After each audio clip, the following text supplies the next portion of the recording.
Sometime after my 10,000th year of existence, I stopped keeping track of birth years. I had stories, experiences, skills, roomy eyes, to show the world I was ancient. What can numbers tell the world? My battle skills were legendary.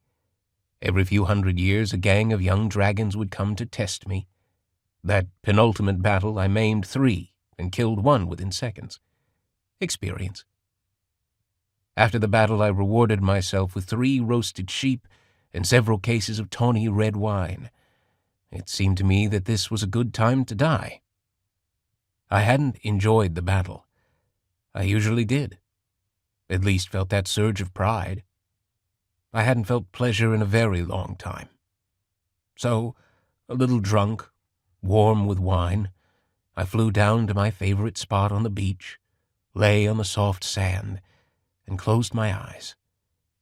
My life energy began seeping into the sand. I was content. And then, I wasn't even half dead when I felt something strange on my left arm. Slowly, with effort, I opened an eye.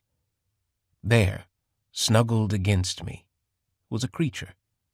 A human creature. Well, I smiled. I had spent my young years living with humans, and now I would die with a human on my arm. Life comes full circle.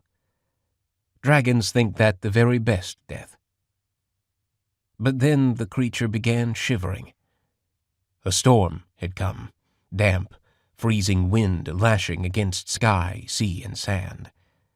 I felt sorry for the creature, which annoyed me. Why shouldn't I let the creature die? Human rulers were buried with all their servants, even warriors. Why shouldn't an ancient warrior dragon die with a human on his arm? After all, how many humans had I saved? Had I not been a king myself? My wings unfurled, and I began to rise, the human inside my talons. Pellets of frozen rain were shooting out of the sky. I was glad to be back in my lair. What to do with this human creature? It was still dead asleep. I suddenly remembered that humans must be dry and warm in such conditions as this. With dragon breath, I heated my stone walls. Carefully, I removed the creature's wet clothes. By then, I had changed into my human self. The creature, I discovered, was a young woman in boy's clothing. A whiff of stale human blood came off her, though there were no open wounds. Her body was covered in bruises, fresh and old. What a long time it had been since I disrobed a young woman. How hungry I was. I flew out of my lair, found a couple of sheep, and feasted.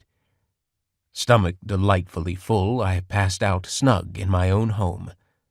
It felt good to be alive.